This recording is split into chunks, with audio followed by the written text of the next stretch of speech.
Alright, looks like we're live now. Welcome, any people. This is Academics Respond to Women Respond to the Men's Movement, where we make fun of this dusty old tome from 1992 that I found of a bunch of feminists complaining about Robert Bly and the Mythopoetic men's movement. So today is actually a little bit special. We have Ashley Messenger and also Pilleater. You guys want to say hi? Hi. Hey guys. What are you doing? All right, and Pilleater is someone. I guess how long has it been? I guess it's been almost a couple of years now since I found your channel, and it's always very interesting to follow. Yeah, I've actually been striked. I have 2 strikes, and those strikes resolve August the 1st, and all my videos are on private at the moment, and I don't have 1,000 subscribers, unfortunately, and I'm doing other professional things in my life at the current moment, so also taking a break from quote-unquote content creation, whatever that means, but just pretty much be keeping it on the low and maybe trying to make up a backup channel or at least reinvent myself in the next coming months, so I don't know. Oh yeah, because I remember looking at your channel, I noticed that it looked like it was sparser than usual. So that's it. You have strikes for being spicier, I suppose, or something. And then you just basically put all the videos on private so they won't strike me more. And then once the strikes are gone, I can make them public again and choose which videos to make public. But I do have a BitChute, and some of my recent videos were on the BitChute channel and whatnot. And so also had this.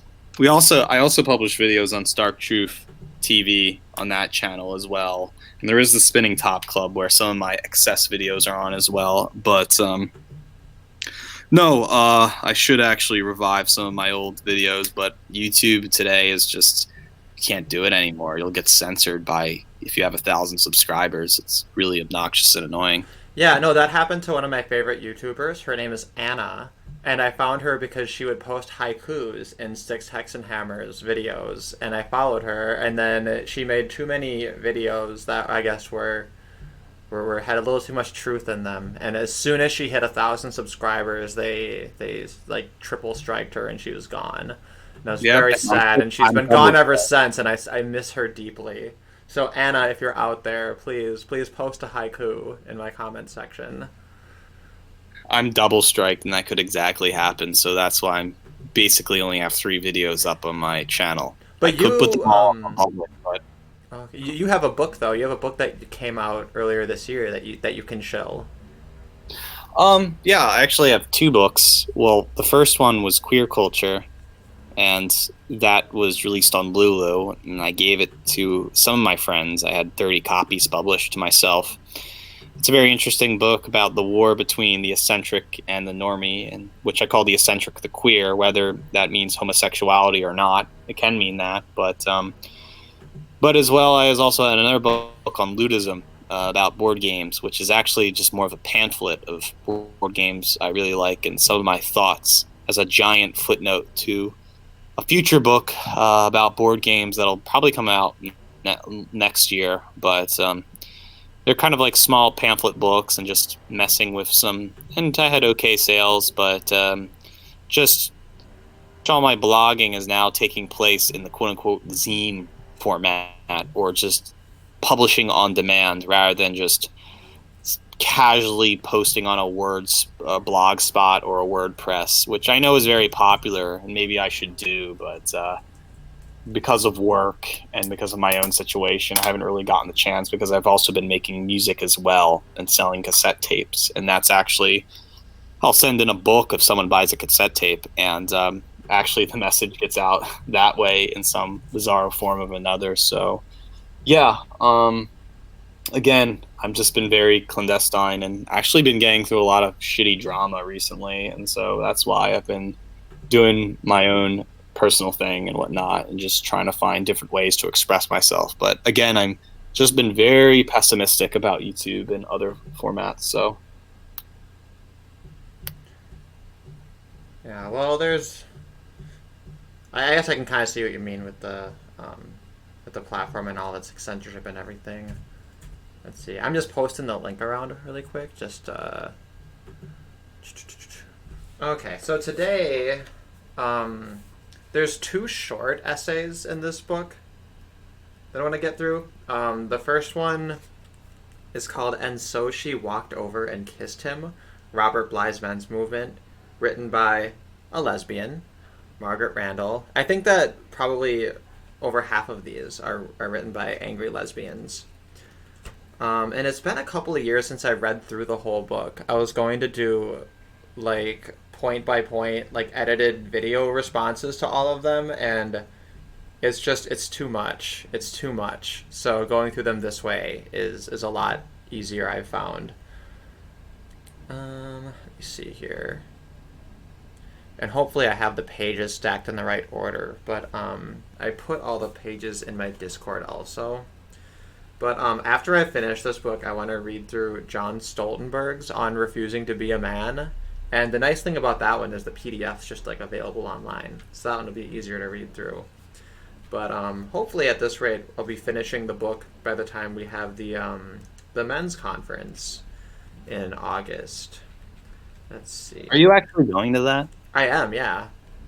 I wish I could go. That's Florida, right? No. This year it's actually in Chicago. Interesting. I always thought about going to that, but I don't know. Never had the energy to get. Who's speaking this year? Lots of people. I think Janice Fermenko should be there. I think Mike Buchanan will be there. I'm not sure. All the Honey Badgers. So you got your Karen, Allison. I'm sure Hannah will be there, and Brian Martinez and Elizabeth Hobson will be speaking there. Oh, Sargon and Dankula, I think, are both going to be there. Yeah, so it's going to be an interesting cast of characters for sure. Philip Davies, I think. Who else? Oh, I think Aidan Paladin also is going to be there. So I went to the very first one they had in 2014. And I went there just because I wanted to see Molyneux. I wasn't like really super into the men's rights things. I just kind of followed it kind of on the periphery. Is that the word? Periphery? Yeah, and I was more into kind of the libertarian stuff. And then when I went there, I met like a lot of kind of like-minded people. And what's very fascinating about going to a conference of like the men's rights people is it is a little bit like politically, it's very, very kind of all over the place. Because you do have people who are more kind of left-minded that still look at the men's issues and see that it's legitimate and have their own approach to it. I think it's more dominated by very libertarian and kind of conservative people, but you still kind of get splashes of all over the political spectrum. You get people who are more kind of egalitarian-minded, people who are more traditionalist-minded. So it's kind of fun because you get a diversity of views, but at the same time, it's people who are at least interested and engaged enough that they find these topics really interesting. So I'm really looking forward to it. I had a lot of fun when I went in 2014, and then I haven't really been able to go to any of the ones since then. But this year I have some time off from working a year over here in Hong Kong, so I'm just gonna burn up all my paid time off to visit America briefly. So I'm looking forward to it. I'll be honest. I do like Paul Elam. I love Paul Elam. Paul Elam blocked me on Facebook, and it made me very sad. But I think he's finally unblocked me, and when I'm no longer banned on Facebook, I can be his friend again, hopefully. I did have a binge watch of his videos when I was working for UPS, like during October of 2018, where I do like his realism when it comes to men and women and his hard talk for men who date toxic women. But my only criticism is his radicalism, where he basically says you shouldn't, like, I feel like he has this closet, like I feel like he's almost a closet gay or something like that, but he's actually not. He's more like a closet boomer or something. He wishes society more as like nice boomer people, but I don't know, that's kind of my theory on it. But well, my thing is, he's kind of low key black pilled, and you can kind of see it over time. Like it started off as very much like kind of hopeful and more egalitarian minded, and then like, oh, I'm doing this really bombastic rhetoric to kind of wake people up, right? That was kind of the initial selling point. But I think over time, as he's tried more and more strategies and not found the success that we'd like to see in the manosphere, I think now he's a little bit kind of in the depths of his heart's getting a little bit black pilled. But Too black pilled, and that's basically my only criticism of him. well, my dream is to develop the perfect white pill series of arguments, and then to take it to TFM and to and to attempt to white pill him. That is my dream, but unfortunately, I haven't quite found the proper Excalibur to make that case. I'm really not not there yet.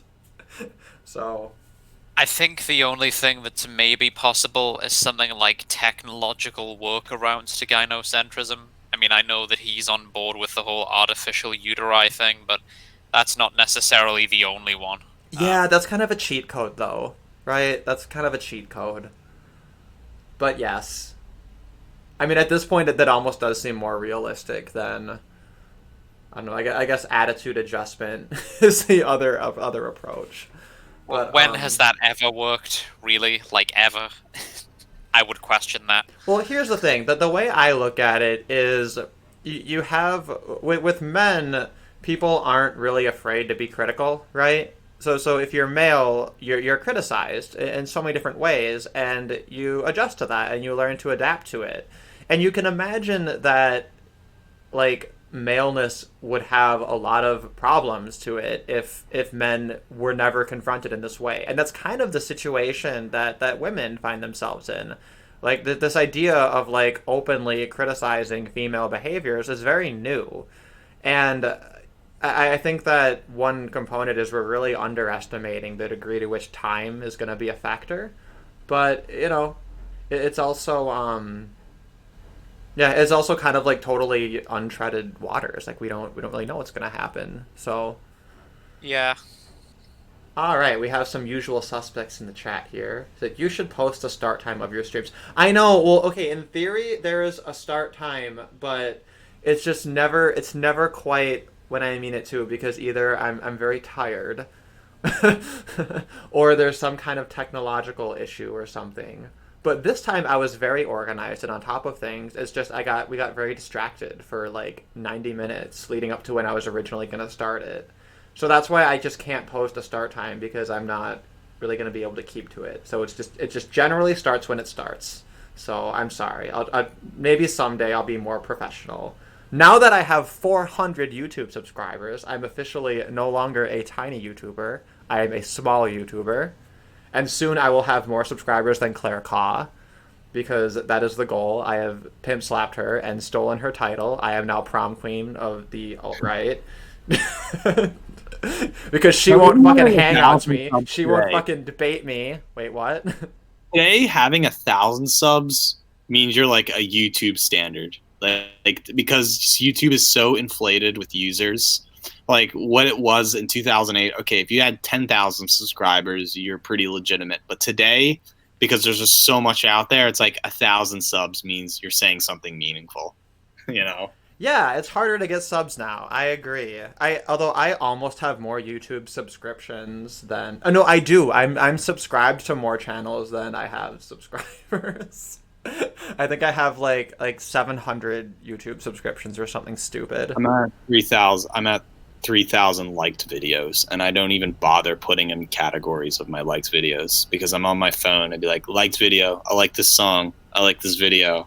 And then months later, I'm like, didn't I like this song? Oh, yes, I did. It's in my liked video of 2,000, 3,000 plus videos. Which oh, no, your liked videos, it caps at a certain point.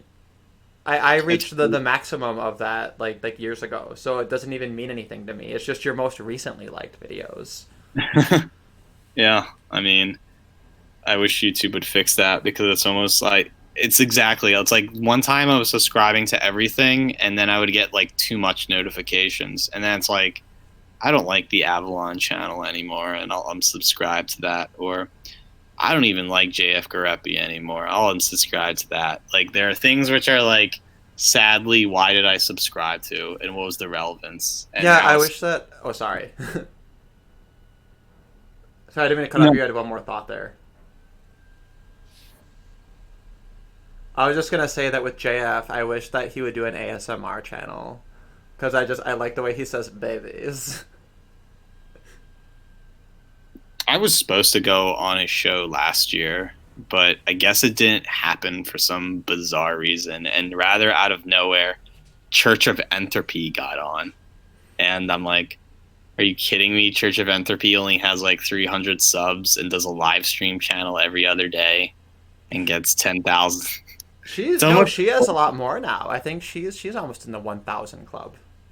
1,000 club. Yeah, it's ridiculous. It's like it's almost at a point where it's like here's the thing. I'm like the channels I like are very like a little esoteric. I've been liking this one channel named Inappropriate Characters. So if you like Dungeons and Dragons and board games and game design, there's this guy. He reached the 1,000 YouTubes, but I remember he was like 400, 300 subs, but he basically races a video and talks about how much he hates the Dungeons and Dragons scene of 5th edition. And it's pretty funny because he thinks the enemies are like SJWs, you know, the typical jargon of, what's his name? I'm trying, like, I can't pronounce his, Kasimir Urbanski, RPG pundit. And he's got 1,200 subs at the moment.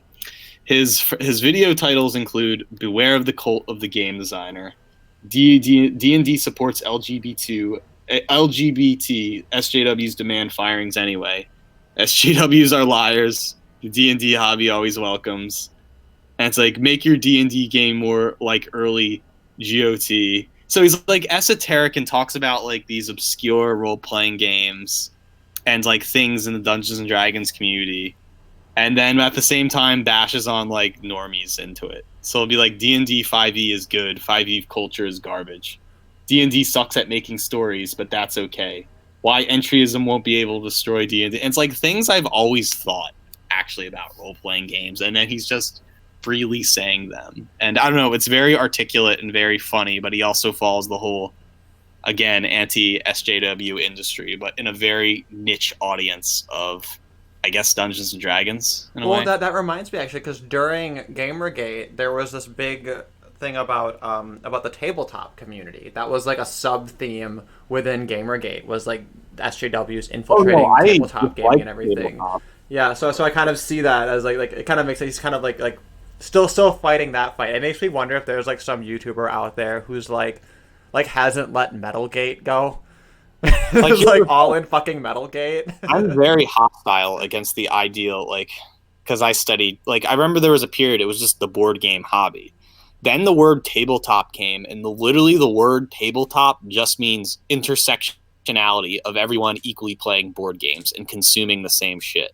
And it basically assumes that if you like board games, you like card games. You like card games, you like RPGs. If you like RPGs, you must like obscure Euro games. And it's like, it's not true. It's just a market term to describe happy consumerism. And it's like, yeah, I could actually become this anti-SJW YouTuber talking about this clandestine niche or something, but it's like somebody will obviously do it. It's just it gets a little too kooky at that point. But no, I totally understand. Like, everything's becoming so paused in a way where it's just like, yeah, it's really pathetic when weak people try to put their, inferiority complex into things that really don't matter.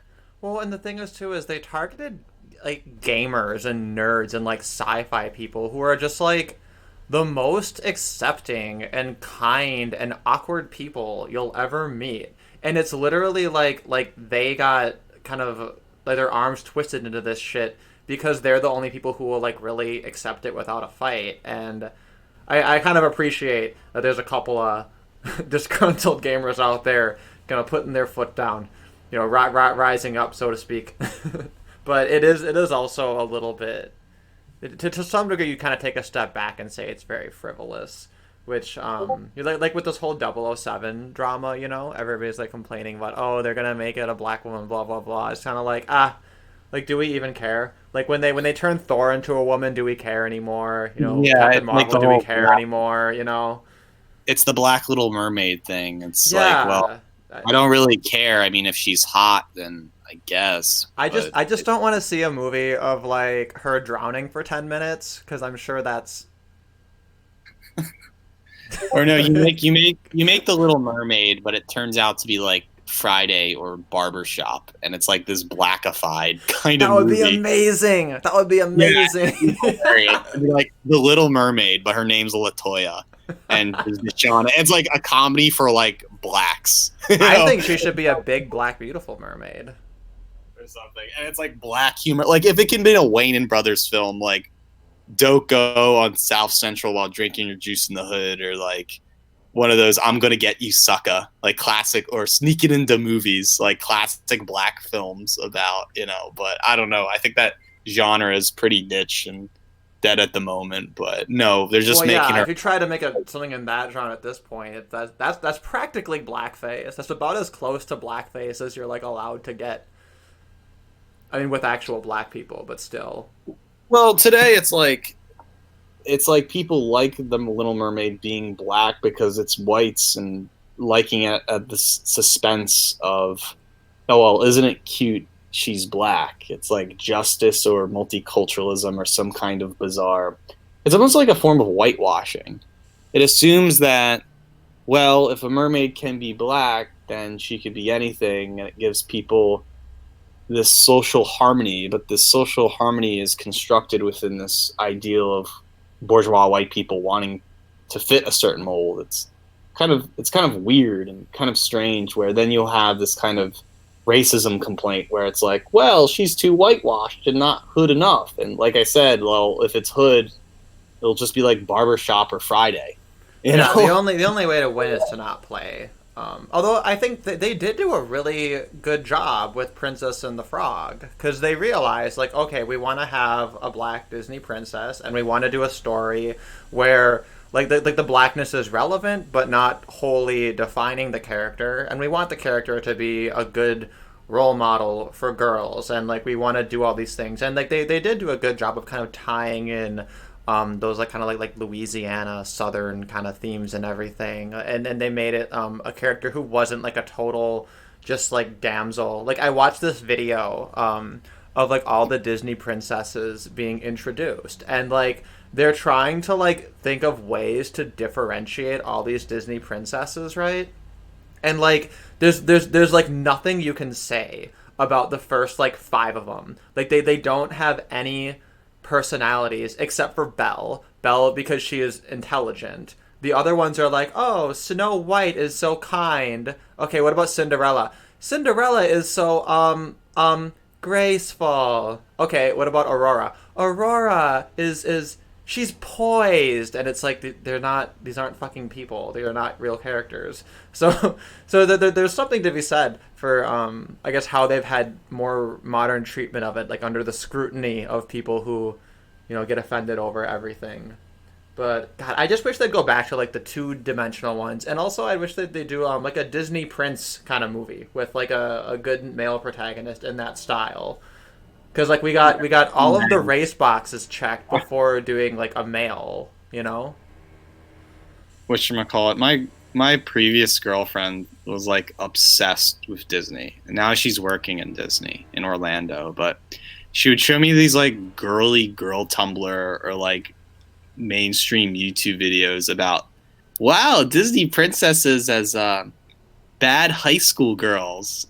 And it's kind of funny because it's like there's a level of sexualizing these fictional characters, but at the same time it's this really bizarre way where it's like, okay, now we have a Disney princess of every race, but oddly enough it's kind of like this weird fixation of desire, or at least this kind of I don't know why, I don't know how to really explain it, but it's more like this objectification of assuming like if you make the black princess, you really want like Black America. Like I really don't think Black America actually likes the Princess and the Frog image. It's more like it's a certain Disney. It is for white people, yeah. Like you were Exactly. saying, it's a black character for white people. Like because what's whiter than a freaking Disney princess movie? I don't like. What That's I'm like peak whiteness. better Peak example whiteness is is a Disney princess movie. like okay, like I'm saying is okay. I put this up on YouTube and it says 10 Disney princesses reimagined as modern day bad girls. Okay, you have Pocahontas and Mulan. Okay, Mulan's a typical Asian baby girl. Great, white men like that. Pocahontas, some kind of brown girl that's into rap and hip hop. Again, this whole wiggerization of America and like how hood culture is like the new masculinity, whatnot. But black girl, I guess she has big booty or some shit like in a rap video. But it's like you really can't like.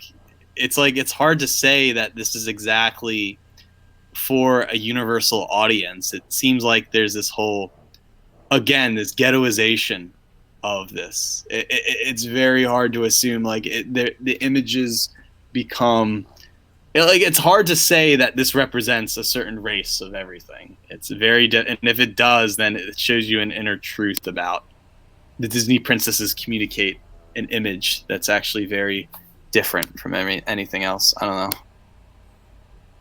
No, yeah, and I think it's kind of an awkward phase because like a lot of these haven't been done yet, and I wonder if maybe like once all of the boxes are checked where there's like at least one representative for every intersectional thing you can think of, then finally like Disney can just go back to like making movies for like the sake of the movie instead of the sake of like the arbitrary identity signifiers of the thing.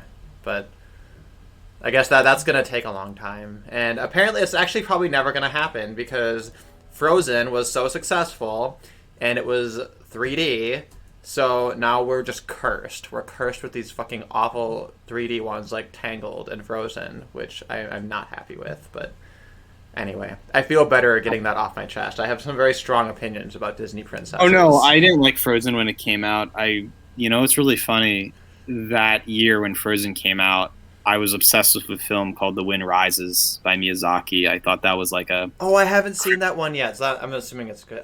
Miyazaki hasn't done anything bad. He has like the Midas touch.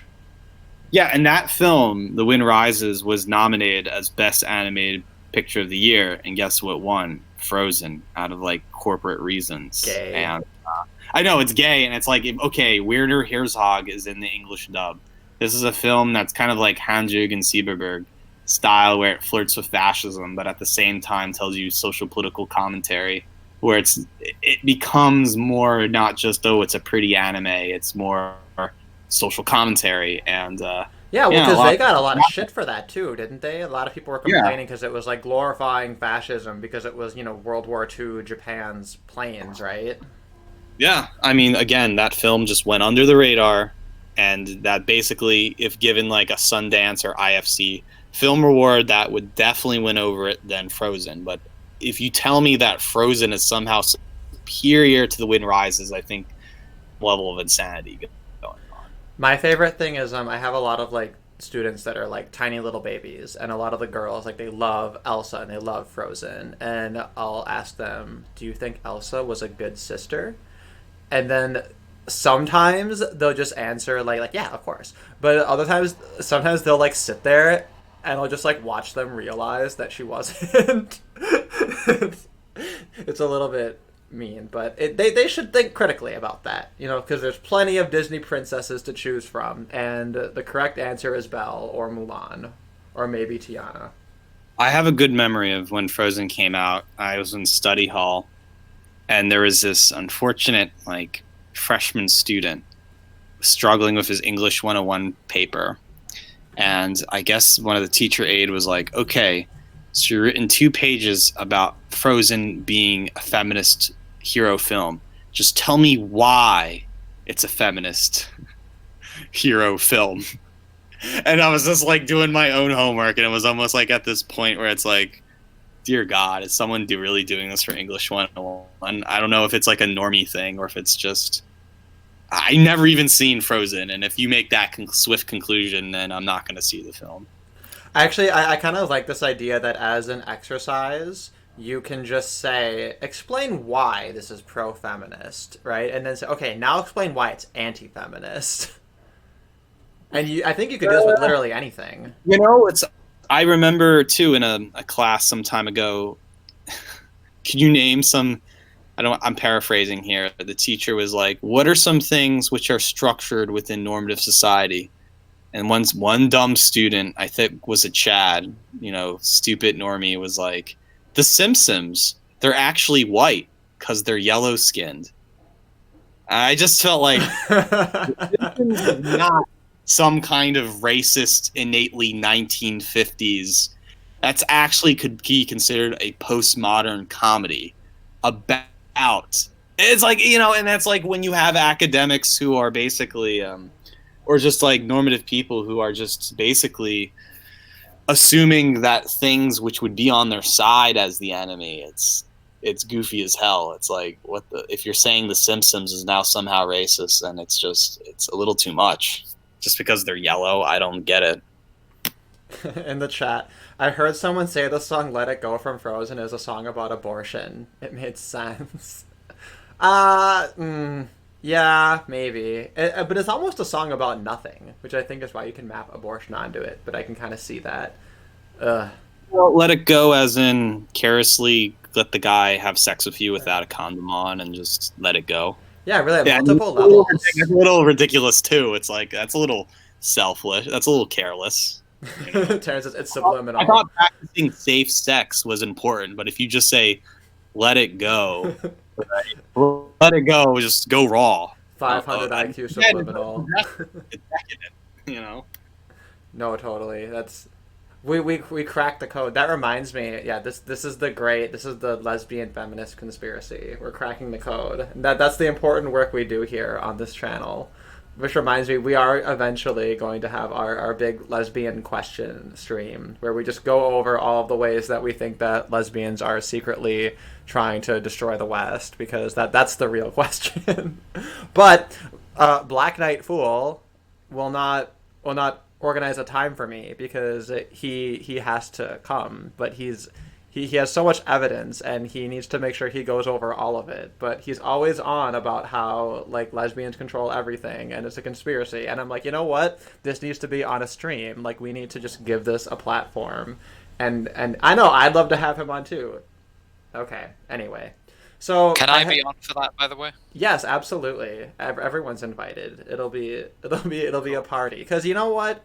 I think he needs to be heard on it. I think that some of it is completely fucking ridiculous, but I think that there's probably a lot of really interesting insights there and a lot of things that do go under the radar. So I think it'll be a really interesting mix of things. But so that's going to segue us into starting this awful fucking essay here.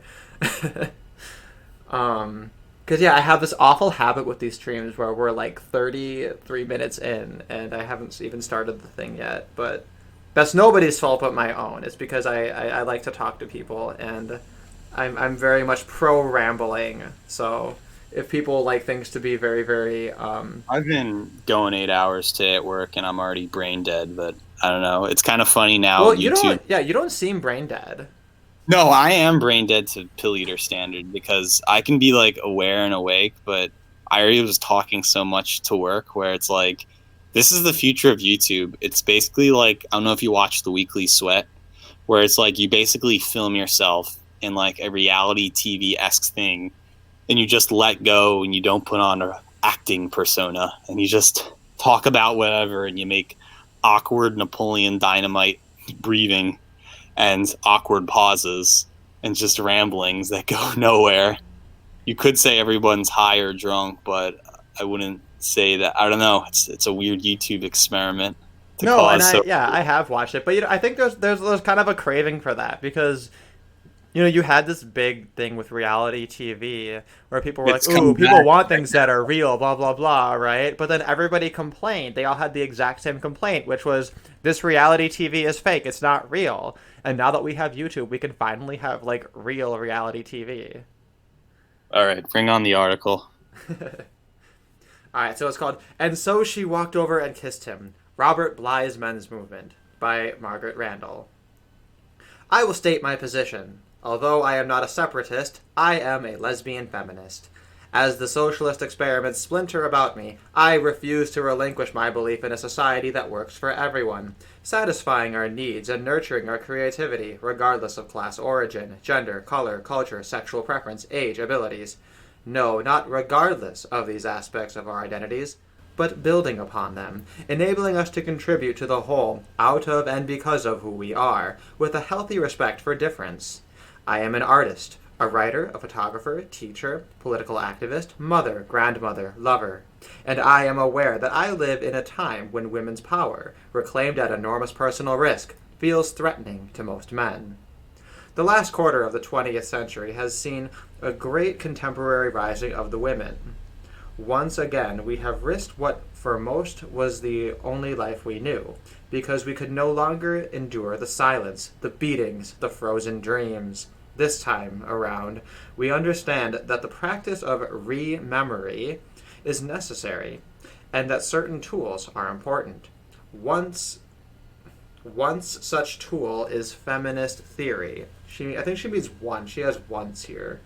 One such tool is feminist theory, which helps us to center ourselves in history. Another is feminist therapy, enabling us to reintegrate our feelings at the center of our lives. So there's our first couple of paragraphs.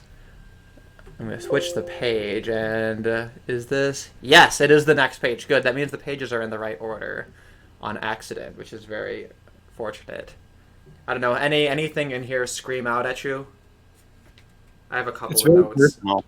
And first of all, it sounds very personal, like a diary entry, a very first person-esque, interesting kind of way where she's different from other people because not only is she a feminist, but she's about to observe a social situation in 1992 that needs everyone's attention. But I have no idea what was happening almost 30 years ago. So I'm curious in that part. Yeah, and that is something that some of these essays are written in a very, very heavily kind of cumbersome and theoretical way. Like the Bell Hooks article we went through was kind of awful. But this one I think is a little bit more personal, so you can tell that she's kind of a writer. The very first one we did was by Ursula K. Le Guin, who's a sci-fi writer.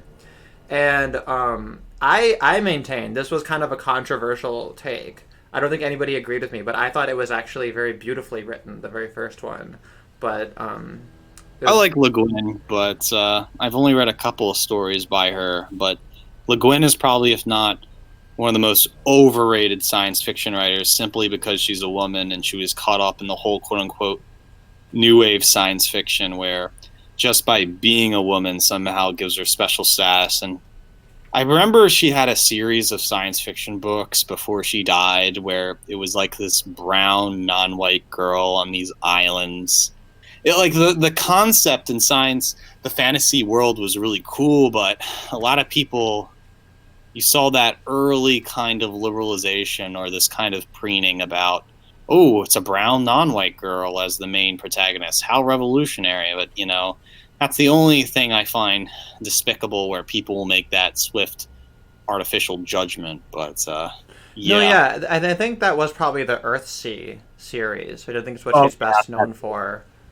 But best known, like I like This Forest Has No Name. I really like that one, and that's more about how people colonize the earth and whatnot. I mean, but again, people always make these judgments being like, well, she's a feminist writer, and so she's going to write something relevant to feminist studies. And it's like, not exactly true, but again, people will pick and choose, and you'll fortunately ruin Le Guin's name, or Gwyn's whatever his name, when you, again, brown girl, Earthsea, pauseness. well, that's the thing is she is very like with Le Guin, she was kind of a little bit traditional on accident in some ways, and then I think got some criticism for it, and then took the criticism to heart, and then tried to kind of make herself more woke. And it makes me wonder, like if what she had created, if it would have been a lot better if that hadn't happened to her. It's like a lot like James Tiptree Jr. That's a woman writer, but she used the pen name as a guy, James Tiptree. It's not a real name. I think it's Margaret or something, but a lot of feminist writers say she was a woman using a man's name to write, special science fiction about aliens being gender bender. And then they make these large assumptions. But it's like, no, she was just doing that because, I mean, a lot of people again make these assumptions where you have to do that in order to be queer or eccentric or revolutionary. But at the same time, it's like, no, you're just writing respectable science fiction because a majority of men read sci-fi at the time. And I don't know, it seems like people like to pick and choose their favorite figures more than anything. It's unfortunate. Yeah, so then for this one here, like I don't doubt that it's kind of genuine, but just the bullshit thing about it is right from the get-go she's talking about how all these differences are a source of like they shouldn't divide you. Instead, we should embrace them. And yet, she's immediately kind of defined the feminine as being abused by man and has gendered a whole bunch of issues in regards to the way violence is. And it's something you notice in all of these feminist essays that they're responding to the men's movement, but they have absolutely no pulse or sensitivity to the idea that men experience gendered issues also. And instead, it's very much a lot of whinging about how not enough has been done for women, even on the heels of decades of a so-called gender equality movement that focused exclusively, I should say, on women's issues. So there's two sides to it. Like, I don't doubt that she's genuine, but at the same time, it's so solipsistic and so wrong. So it's kind of tragic and infuriating. I don't know. Interesting. That's kind of the interest. That's kind of the first. And I get that, like, in the 90s, what exposure is she going to have to men's issues? But you have to remember, these are women responding to the men's movement. So in theory, at some point, hopefully, she'll be acknowledging men's issues. That's always the hope here. But it seems they tend to only reference them in order to engage in some whataboutism regarding women, or to find a way to dismiss it. But I suppose we'll see. I don't quite remember exactly where she goes with this. So keep going. Yeah, we'll go through the second page here. Our 20th century has also seen unloosened the pent-up rage and frustration placed upon women by centuries of gender repression. Carolyn Heilbrunn has written that to allow oneself the expression of one's feminism is an experience for which there is no male counterpart, at least for white men in the Western world. Every time we do, men become threatened, crazed. With the power they have usurped, they punish us. Depending upon the time and place, they may burn us at the stake, bury us alive with our deceased husbands, or further restrict what control over our lives we may have struggled for and won. Most men, conditioned to seek their identities in women's eyes, become terrified of all those dark mirrors throwing them back upon their own damaged resources. Some have been able to take leadership from women's wisdom, to look to their own history, to examine feelings. In the last decade, a men's movement has emerged, not, as in the case of the women's movement, in response to societal exploitation and expression, but rather provoked by the disturbing loss of confidence many men experience when faced with women's gain in strength. I want to stop there, because this is something that is like a constant criticism of the men's movement, is they say, oh, this is just men complaining about losing their power. But if you look at like the men's movement, a lot of it is talking about the effect of fatherlessness, I find it to be so just callous, and I think it's really baseless too. To me, it doesn't make any sense. I mean, if it assumes that, all right, men without power, if that's a good thing, that would assume that. Well, here's the irony here. I don't know if did she assume or does they assume that women shouldn't have power at all either, or is it one-sided that women should have more power over men, or is it like no power for both parties? Is it like complete egalitarianism where like everyone's equal, or is it like women should have the power and men should not? Yeah, that's the thing. It's almost like there's kind of a presumed benevolence among women, And although they wouldn't say it in this way, it is like they want to give women that same power because they trust that women won't abuse it. Well, yeah, that's kind of the unfortunate part because, well, I mean, it's. I think it's more than just if a feminist is criticizing a man for being in the men's rights because he's losing power.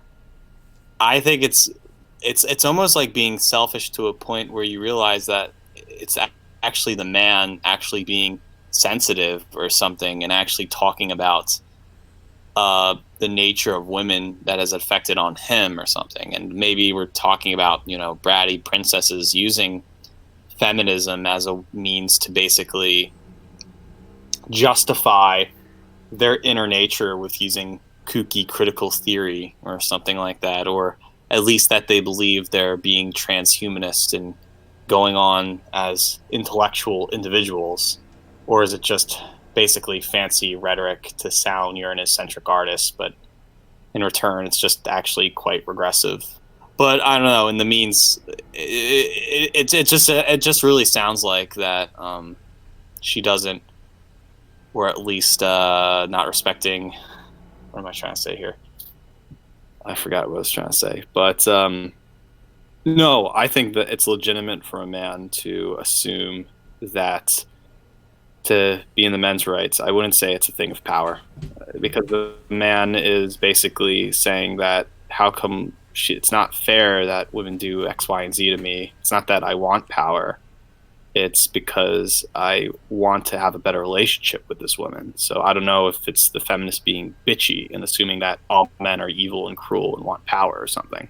Well, and that's the thing, right? Because they're coming from the perspective of patriarchy theory in the feminist sense, right? That women were oppressed throughout all of history, and finally now women have the freedom to not be under that. And in their analysis, they don't acknowledge the fact that if you force a gender role onto women, you're simultaneously forcing a gender role upon men also.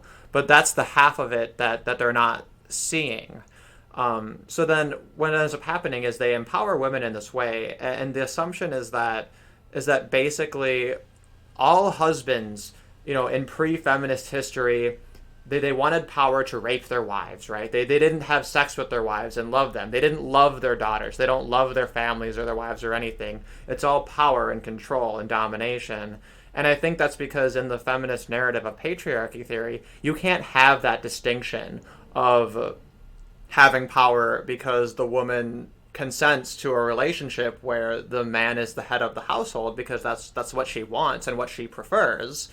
You can't have a distinction between that and a man who takes the woman by force. So I think that's kind of the problem here, is that they talk about women taking the power back, and in that sense she means it in the sense that everything's voluntary. But then when men are talking about the aspects of of their gendered role that affect them negatively, when we're talking about taking the power back, it only means essentially rape. I think that's kind of the dynamic in play, is that they haven't divided those two concepts of power from the outset, theoretically.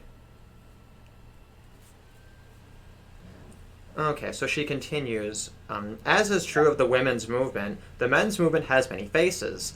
Insofar as it encourages men to take a real look at their history, exploitative practices, and resultant personal damage, all to the good. Oh, sorry, that was just weird. All to the good. But it is a movement that serves only to weld shut those cracks that feminism has made in patriarchy. Then it is neither good nor particularly new. At least one face of the men's movement, espoused by the poet Robert Bly, seems to embody that which is most brutal and at the same time pathetic about the male ego.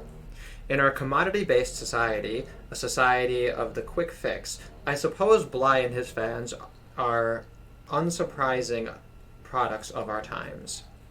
Bly's appearance on national television, as well as his sell-out retreats and best-selling Iron John, a book about men, have catapulted him to heady fame. To feminists and others who have given serious thought to the way our society divides along gender lines, the Bly phenomenon is simple. A rather blustery old man, an arrogant showman, he has decided he's not taking any more of this feminist stuff. That, by golly, he's going to do something about it, maybe even make a living off the project. So that criticism sounds very familiar. That's kind of what a lot of people accuse like Allison Tiemann and the Honey Badgers of, is they say, you're just taking men's money. And it's kind of interesting is that, people are very quick to recognize men as victims when it's a person making a living off of, speaking to men's rights issues. God forbid a person who writes a book gets paid for it, but I don't know. No, are you familiar with Robert Bly at all? Have you seen any of like poetry or anything? He's a little bit, I guess, esoteric, unless you're like really into the men's rights stuff. Actually, not. When you just said Robert Bly, I was like, do I know Robert Bly? I don't think I do. Or he's an maybe. Interesting character. He does a lot of poetry. A lot of it's kind of in this Native American, a little bit of a flavor, which for a white guy, I guess, can be a little bit cringy. But that's a lot of this mythopoetic movement, is men kind of using a lot of native like drum circles and things like that, and going into nature and kind of trying to gain like an affinity for that. But his poetry is actually it's very pleasing to listen to, and he has kind of an approach to the genders that I guess a feminist might call gender essentialist in a way, which other people might just call realistic. So I'm Wikipediaing. Is it Robert? What's his last name? B-L-Y, like fly with a B. Also, I'm gonna go to the bathroom really quick. I'm gonna mute my mic, but I'll still be able to hear. Just be a couple of minutes for me. Okay, that's hilarious because I wrote Robert Bry, B-Y-R-N-E, and he's an author, he's a novelist, and a pool instructor, like billiards. I'm like, okay, that's probably not him. B-Y. Okay, oh, there it is, Robert B-L-Y, Bly Poems, and he does have a poetry foundation. And I noticed he has a Wikipedia. So he died. No, he's still alive. He is 92 years old. His best known prose book is Iron John, a book about men, 1990. A parable about a boy maturing into adulthood. Interesting. Is there any controversy parts? Thoughts? Oh, wow. Wikipedia has thought and the men's movement.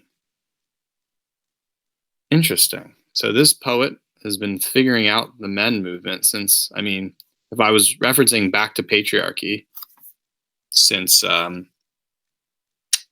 Emmis, Robert Bly is doing it in the poet form. Interesting. The decline of traditional fathering, which left young boys unguided through the stages of life, leading to maturity. Then they claimed, in contrast with women who are better informed about their bodies, they become sluts and they become very promiscuous by their 20, like they're porn stars. Men need to be actively guided out of boyhood and into manhood by their elders. That's true.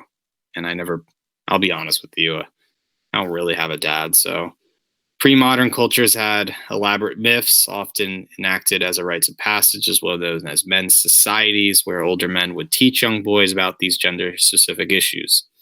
As modern fathers have become increasingly absent, this knowledge is no longer being passed down the generations, resulting with what we referred to as a sibling society.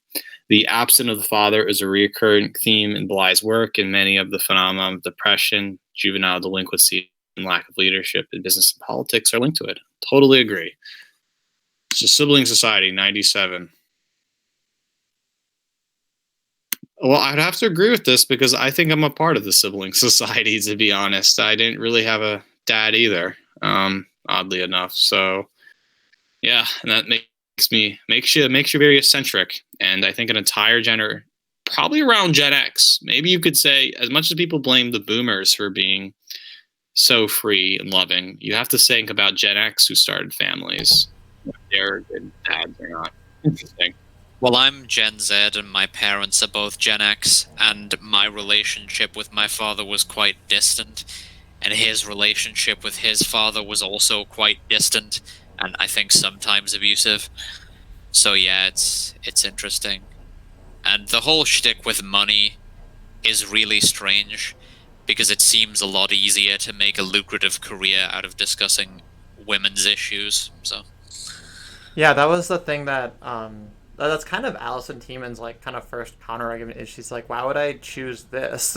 To if I'm all about the money and all about the shilling, why would I choose men's issues? It's like the hardest thing to get anyone to care about. There's like so many reasons that it's just not appealing to people. But anyway, I was gone a little bit longer than I thought I was, so I appreciate you guys talking with it. But yeah, Robert Bly is he's an interesting character, and like he's kind of made out to be like the devil in these essays. And if you there's actually a fairly long video on YouTube where he does the whole Iron John story as a poem, and it's very interesting, and he's very funny too.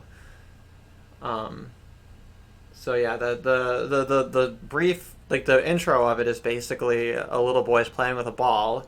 It goes into a cage, and in the cage they're keeping this wild man, and the wild man says, "Hey, I'll give you your ball back if you let me out."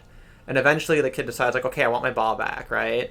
So he learns the key to the cage is under his mom's pillow. So he goes to get the key, and he unlocks the cage. And then the boy realizes, oh no, I'm going to get in trouble when they realize that the wild man has been unleashed. So the wild man says, okay, just come with me into the forest. So then they go off together. And he, and this is something that Robert Bly, I think, argues. He argues that boys need separation from their mother in order to kind of have this modeled for them. Oh, no, I agree 100%. I mean, I got mother issues, to be honest, and my dad, like my parents have been separated for some time, and the funny part is my older brother has had such a bad relationship with my own dad. He actually ran away to be with his girlfriend. I at least tried to get along with my dad, but my dad was pretty much in his own world, and my mom, was always by my side, and I like how my support of my mom is, but again, being a young man and having like having a mom always, it's kind of awkward. It's not like, it's like in fact there is a really good book. I actually just bought it, and it was by Vanderbilt Press, and hold on, I'm gonna look it up it was called Girl Crazy.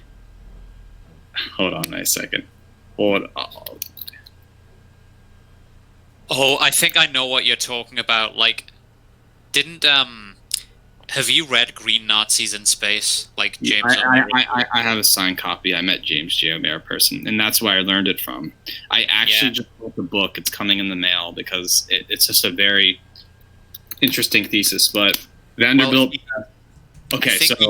Sorry, go on. No, it's We Boys Together, Teenagers in Love Before Girl Craziness. I actually just ordered a copy. His thesis, if I remember correctly, was like basically before 30s Hollywood, male adolescence was more male-oriented, like about building these extra-familial relations with men that were sometimes kind of, I guess, quasi-romantic or whatever, but basically intimate friendship. And then that was done away with when Hollywood popularized, like, in adolescence, what he would call girl craziness. I don't know. Yeah. That's basically the idea was in the 1950s America. If you had an issue, you talked it over with a guy friend. The problem is what happened is when it became the focus of what boys are like, hey, I think I like Sarah. You should therefore only show your emotions and feelings with a girl of some of the opposite sex and not your fellow boy or man. And so what happens is it created an unhealthy rival of boys going against one of each other for girls. And now men can't have relationships with one another because they'll be called gay or something.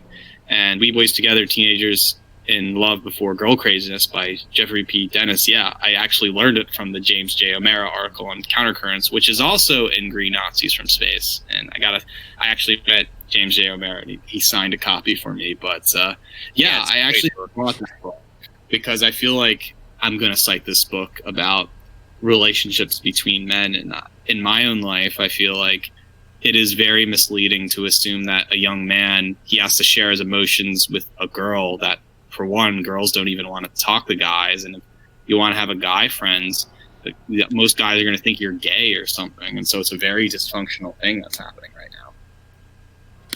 And that's something too that... Oh, go ahead. Yeah, I think it was normal for certain channels of society to be sex segregated back then, to a degree that's just unthinkable now, and I don't know that that was completely unhealthy as much as it goes against prevailing current sensibilities. No, yeah, and it's part of it too, though, is that with the sex segregation, I don't think people could articulate the reasoning behind it. It was just kind of done because it kind of seemed right or kind of fit. But now that we've done away with a lot of that and are starting to see the problems, I think now we can go back and articulate much better reasoning for some of that. And like that's something that I've noticed is that a lot of people, if we're raised kind of like Christian or really traditional, there's a sense of wanting to rebel against it because, like in my experience, whenever I'd ask, like, why is this the rule? Why is it like this?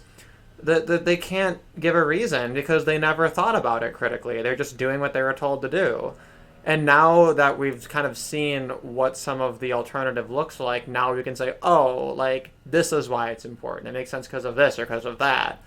So, I think that, but I'm not sure if many of the kind of new traditionalist people are appreciating those reasons. It seems like a lot of them are just saying, oh, well, see, this is what happens when we got rid of God. So we need to just follow the rules, like without thinking again. Yeah.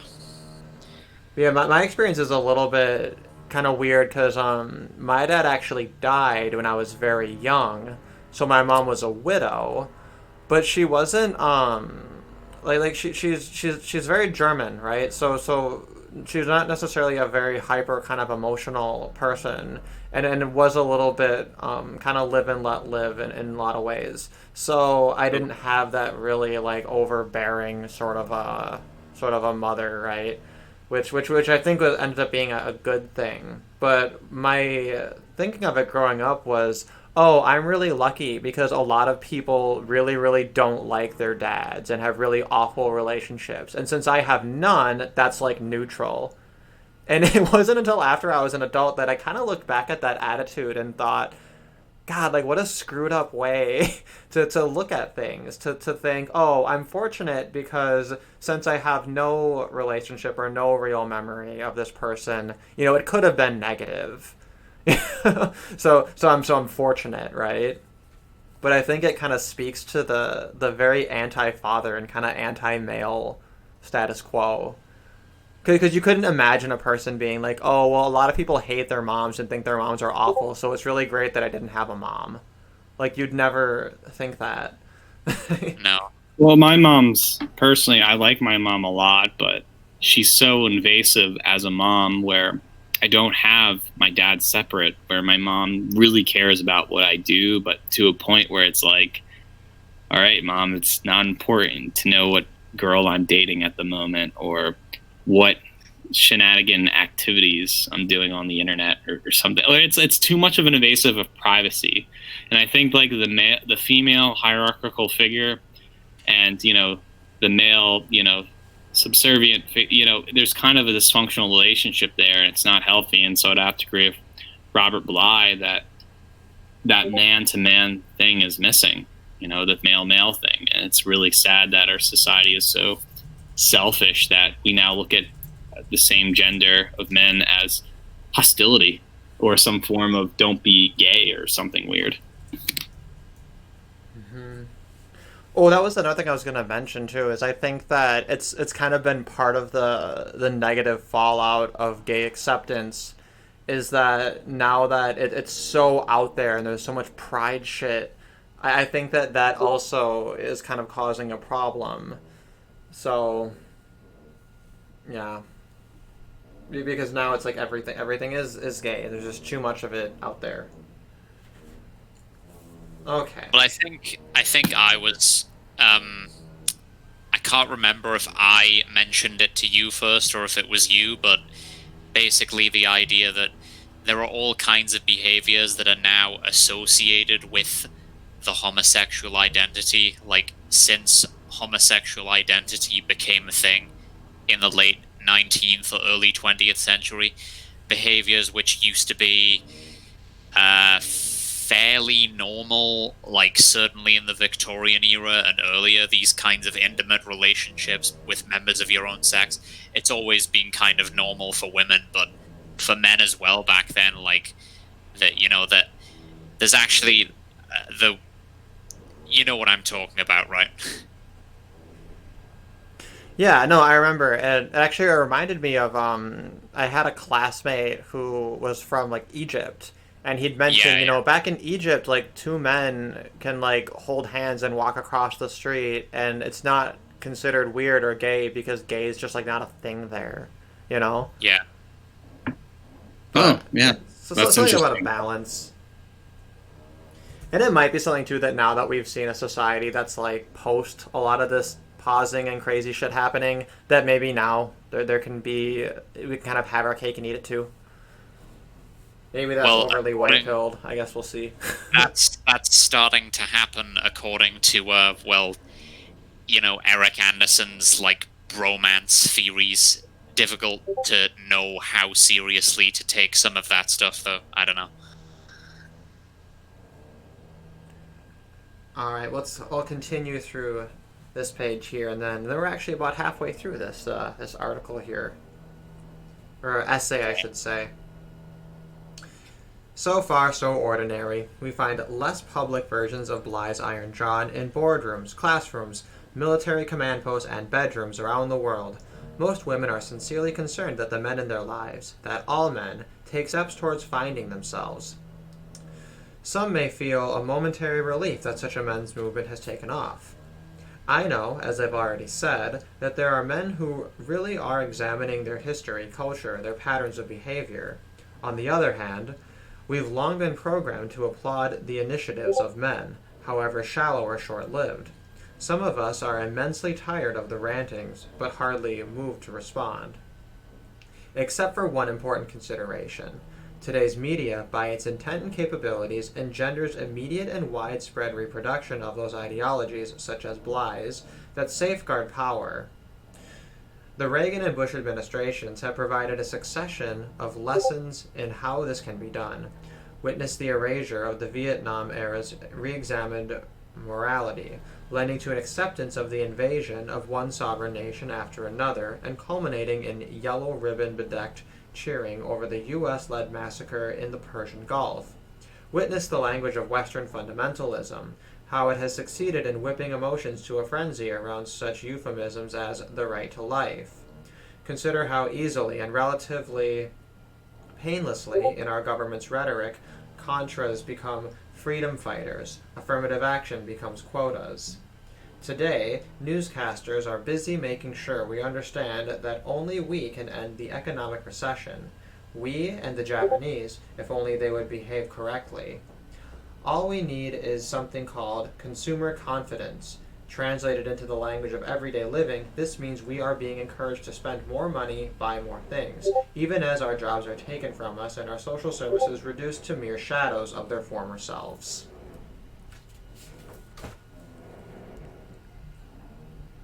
Yeah.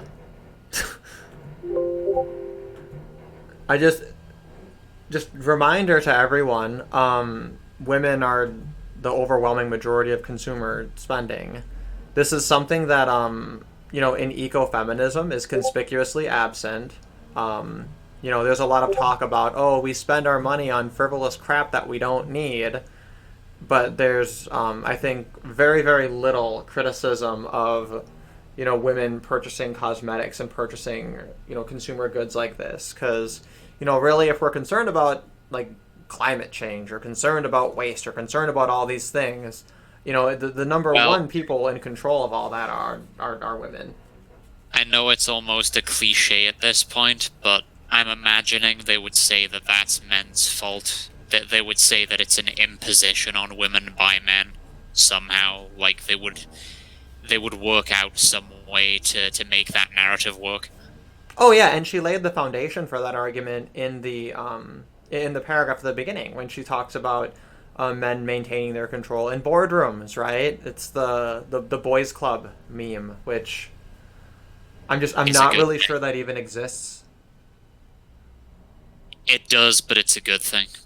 Yeah, right. Yeah, it's let me see here. What was the other part? Oh yeah, and then all this talk about euphemisms, right? She's complaining about, oh, all these things are just not painted in the right light. I don't know. I kind of see that as the reverse. That all of these things that she's saying are being put into bad lights, like affirmative action as a quota. I don't know. To me, quota seems very neutral. I understand there's not much of a human element in it, but I think to me that's a very neutral term. Right to life, yeah, I get it. Life is, has a very positive value judgment, but compare this to the rhetoric of the pro-choicer, right? They say my body, my choice, and this thing I was talking about in the voice chat earlier. The implication is that pro-lifers are rapists, right? So I just think this accusation of the so-called patriarchal male status quo of euphemizing everything or putting things in a light that's somehow disadvantageous. I think it's a lot of projection. I don't know, and I think that pretty much everybody, when they're promoting things, they don't use perfectly neutral language. It's kind of a ridiculous standard.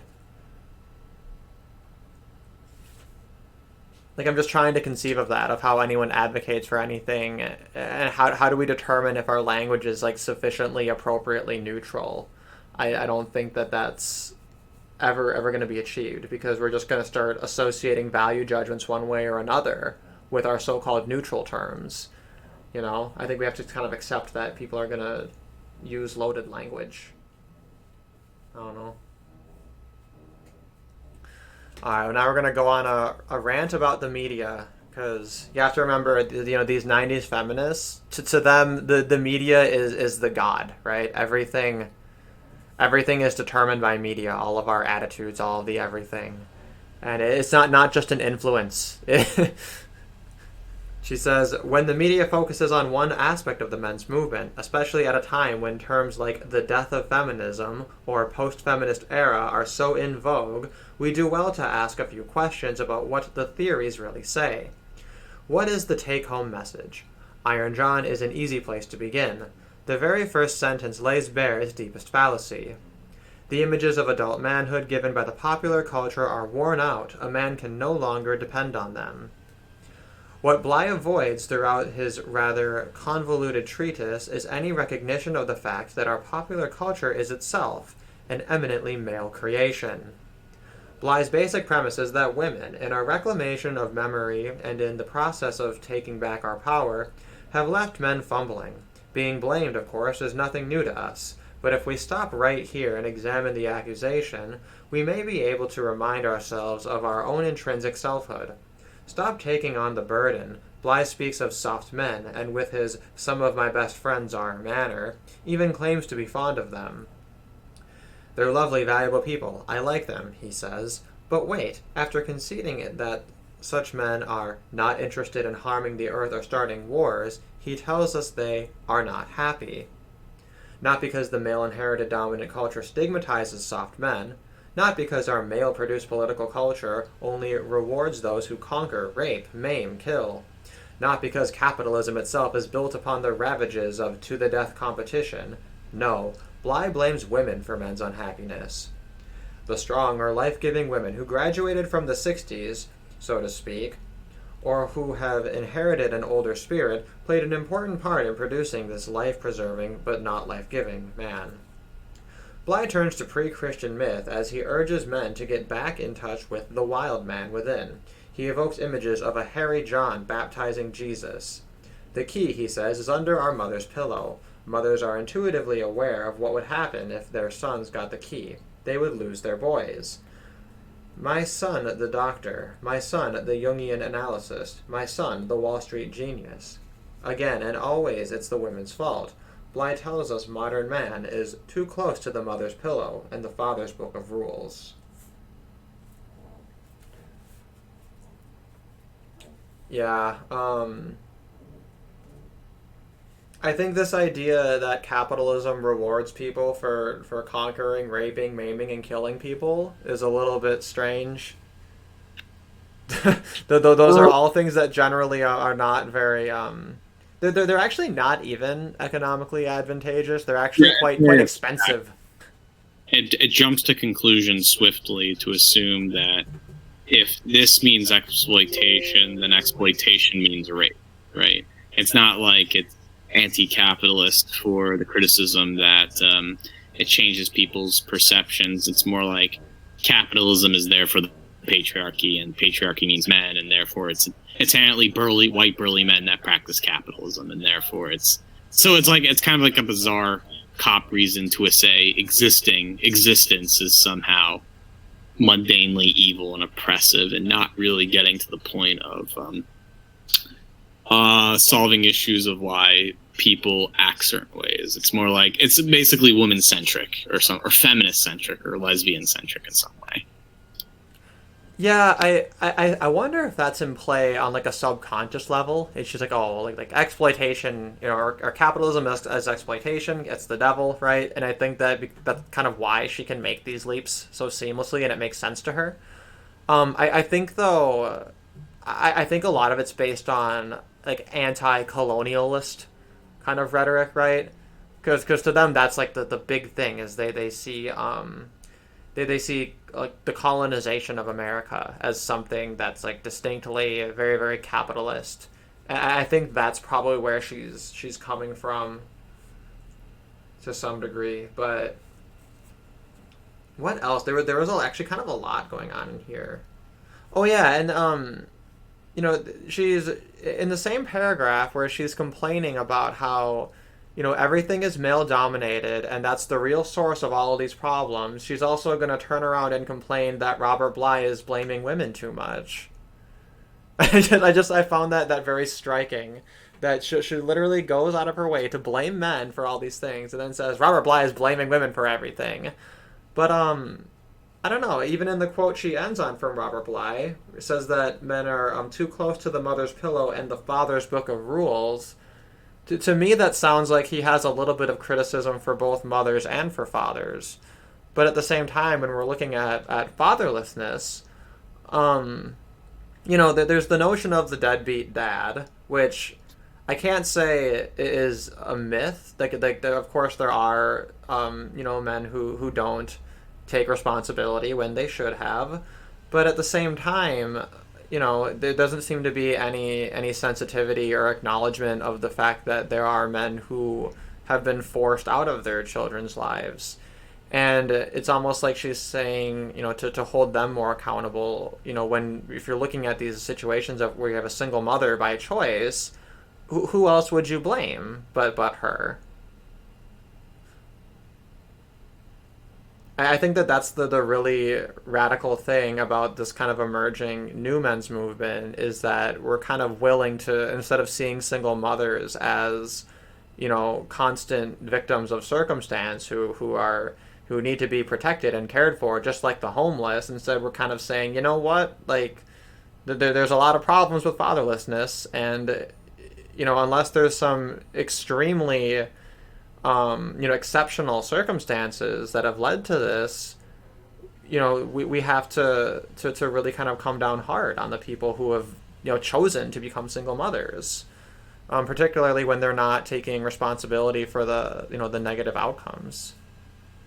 I feel like there's this, from what I'm understanding from this article, there's a lot of radical focus on her existence, and that her existence somehow, okay, so it's weird because she's like criticizing living in a patriarchy, but at the same time it's like, okay, how would you not live in a patriarchal society? It's like the problems are issued but there's no solution to it, or that it ultimately feels that there's something where it's like here's the problem, but I don't really have a solution, and it's just the pain. And maybe it goes with the typical feminist ideal of complaining and screeching, but I don't know. But I just feel like I'm getting that vibe right now from the article, really.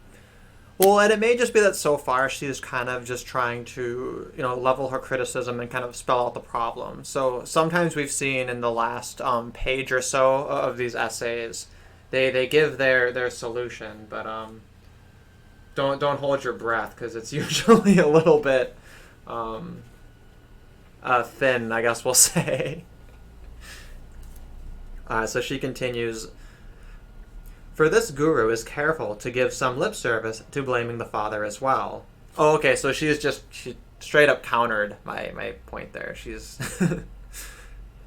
at least the father raised by women, the father who has not noticed in our Rambo-plagued society that men are too soft.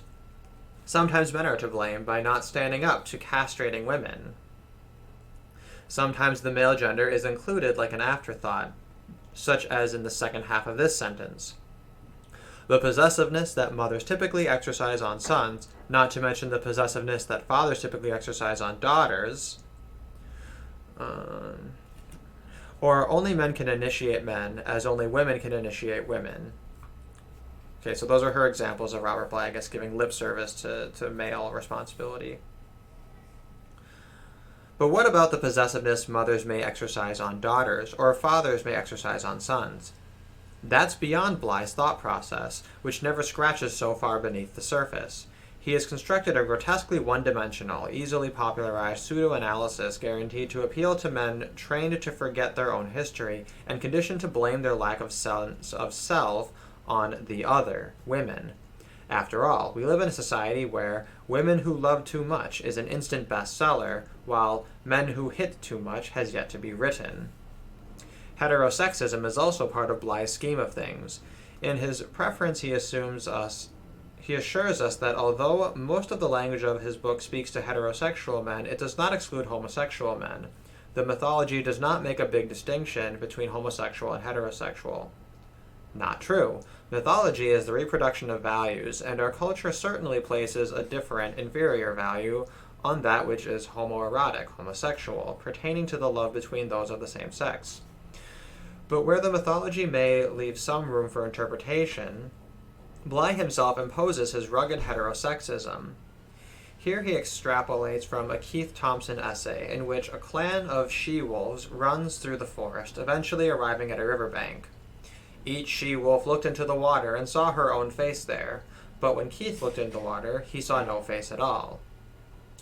Bly, true to form, does not take this to mean that Keith was incapable of seeing himself within a group of strong female images. Rather, he concludes that dreams are subtle and complicated. The last image suggests a disturbing idea.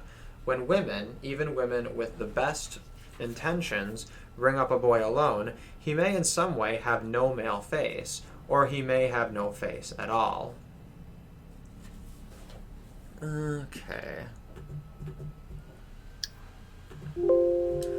So I'm trying to take in the homosexual part again, about what was the relationship between that and homosexual. I was just trying to put that together. She doesn't really elaborate. And I guess part of the problem is we haven't really read through like any Robert Bly, so a lot of this is kind of like we just kind of have to take their word for it. But it seems to be the case that Robert Bly, he hasn't really done anything to like explicitly refer to like masculinization or raising boys if you're gay, and just kind of says, well, it'll be relevant to you also. So I can kind of see how there's room for that to maybe be developed, but at the same time, I don't know. I think that the difference does kind of seem to be a red herring here. When she's talking about this like story here of like a boy raised by she-wolves and not having his own reflection, I don't know. I guess that's something that it's like a folktale, right? So the idea that we're like gleaning some empirically true thing from it, You know, to me, it's kind of like you can take whatever message you want from it. Like, it's just a story. So, Well, I do think there is some truth of on to Bly again that there is a different relationship between men and she-wolves, or being raised in a whole motherly. It does make you a little bit odder. But I don't know what the author's getting at when she says, is that a good thing or a bad thing? I'm not so sure. yeah, because I'm looking at it as the way that Robert Bly has presented it is he has no reflection, right? And the question is, why does he have no reflection? And Bly is saying it's because none of these she-wolves are male. And the way that she's packaged it, like her alternative explanation, which almost sounds identical, is, let's see, she says, see, Bly, true to form, does not take this to mean that Keith was incapable of seeing himself within a group of strong female images. So, to me, it sounds identical. Like, I think, isn't that what he's saying? Is that he wasn't able to see himself in it. He wasn't able to find his own reflection in it. I guess she must be suggesting that he should learn to see himself among the strong females if he's raised by them. But it's all very removed from the context. She's just kind of thrown us a little tidbit of it, and she's kind of running through. It's hard for feminists to actually argue whether that's an improvement, because I feel like I would be more on Bly's term, where it's actually, it's like that's hard to justify men being raised by all women. It's hard to, the typical feminist, I don't know, it's weird. Yeah, and like the thing is I don't like the with Robert Bly, like I'm sure there's plenty of grounds for criticism, just as if you take any particular thinker in any movement. You know, it's very, very rare to find someone that you're like, yeah, I'm 1000% on board with everything you say. And that's one of the things, is that this book is titled Women Respond to the Men's Movement, but they're really only responding to Iron John. They're only responding to Robert Bly. And at no point are they really talking about men's issues.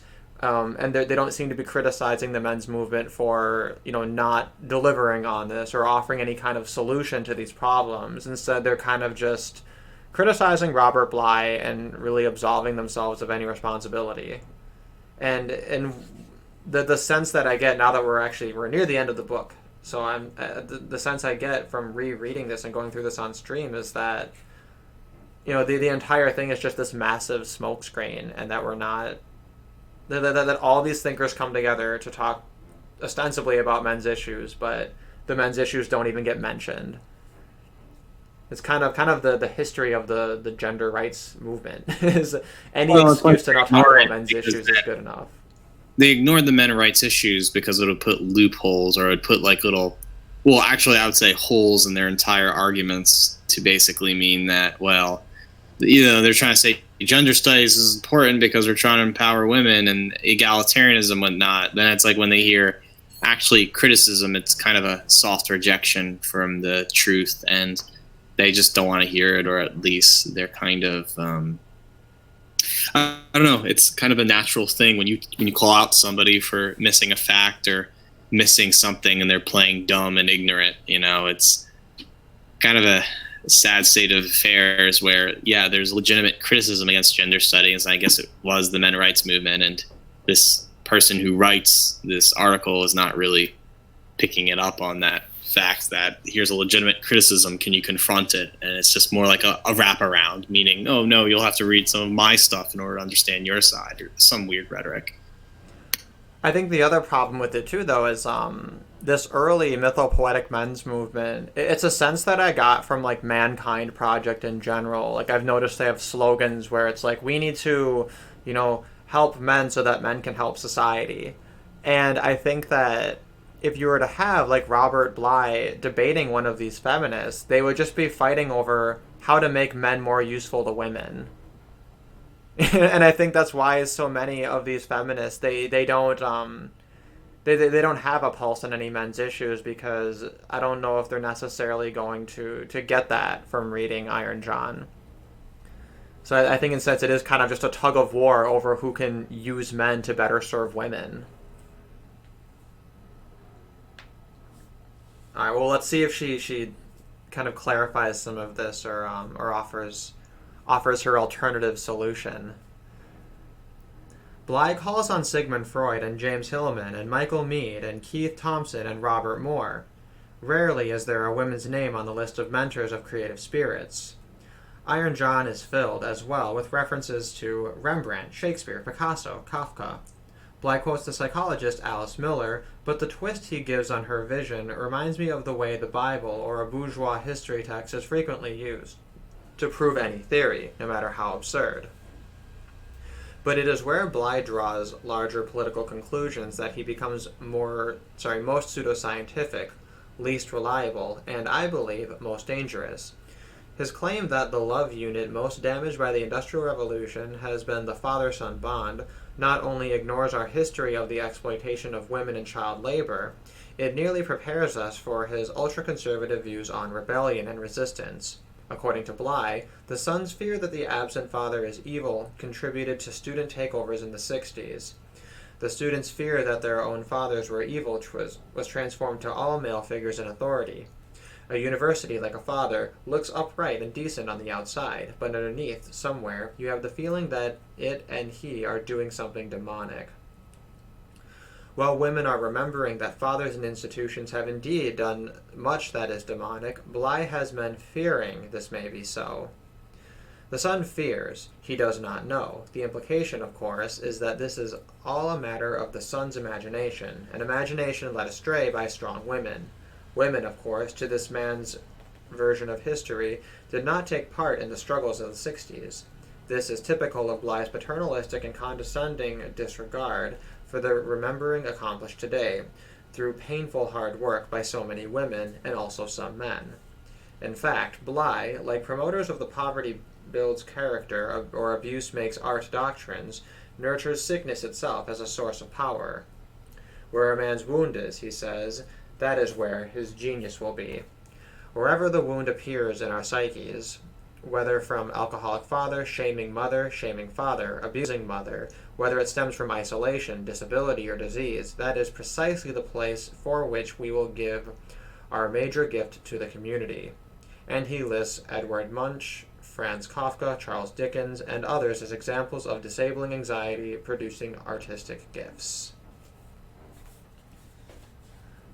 I don't know, is Robert Bly even wrong? I think that's kind of something that very few people, I think, would take issue with. The idea that, suffering is where art comes from. And that, if you look at very famous and successful artists, very, very often they have a lot of trauma and a lot of problems. Seems to be true of musicians, of writers, of comedians, like... I think because there's like a catharsis, right, in that, and I think that's sort of what draws a lot of people to creating those kinds of things. I guess she's imagining something a lot more utopian. I see it. Yeah, I mean, I guess more that. Well, I mean, if the point of like a men's right movement is to get men together to self-help and to create and actually go forward, then the feminist opposition would be more on the side of basically following some kind of order or stopping or censoring some type of behavior or whatnot. Yeah, I don't know. Again, it's again seeing that she doesn't see the value in what Bly's saying or something. Well, and she also complains that he hasn't referenced enough like female artists or writers, but there's not as many to reference in general.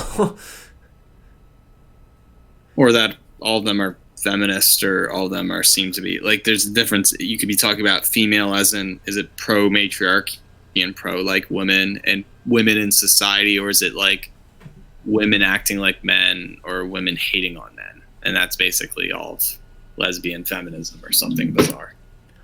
Well, yeah, because I think like one of the first real great female thinkers was Mary Wollstonecraft, and she is like notoriously like very anti-feminist, and very often would complain about how basically she thought all women were stupid.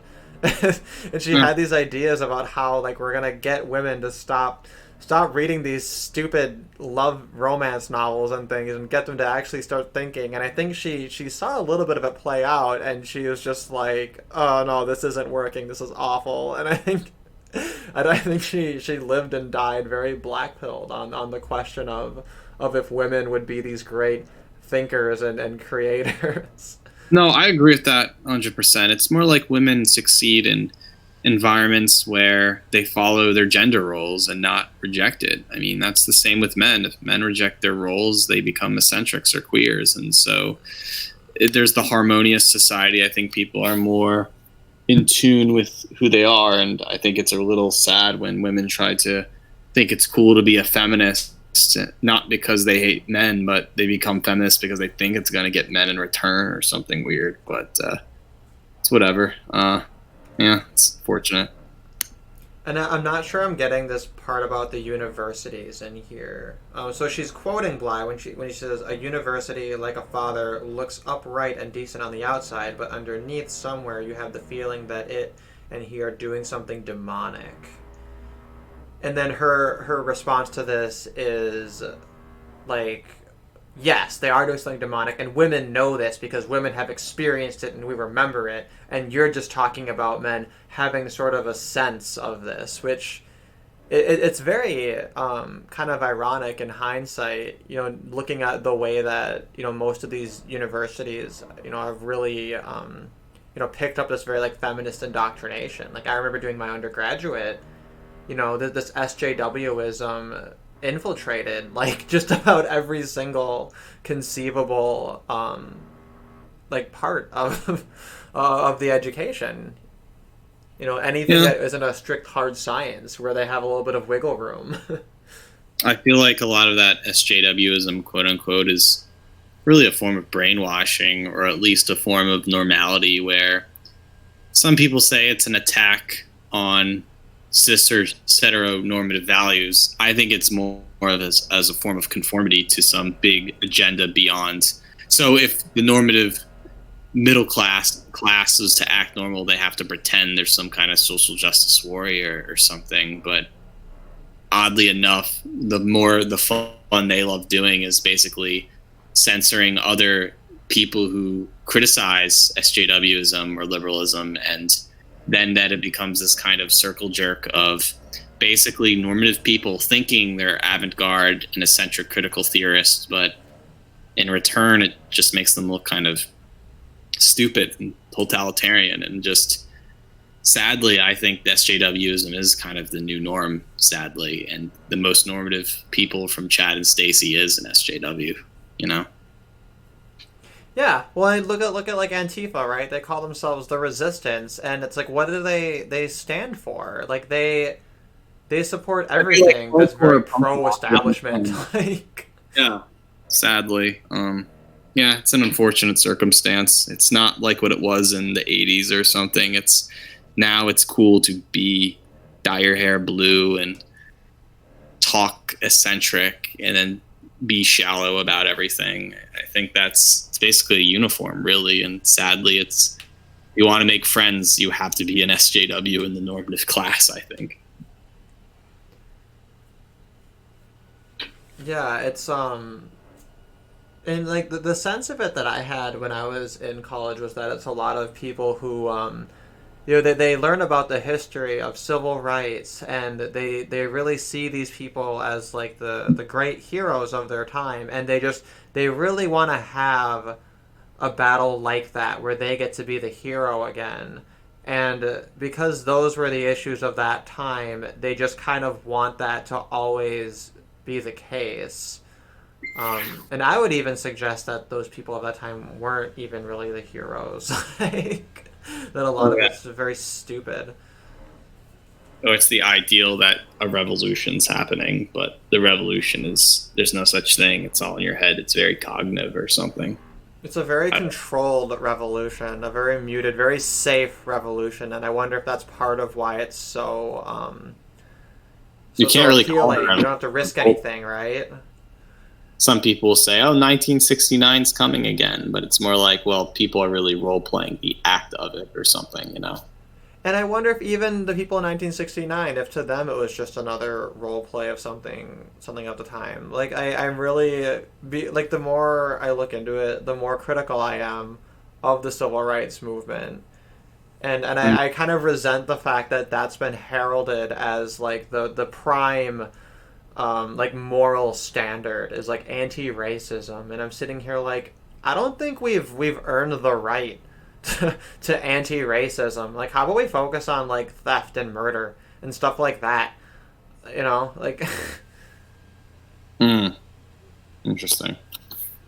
Like, yeah, I feel like as far as, like, the totem pole of issues that are important, I just think racism is so far down the list that it ultimately is just functioning as a distraction.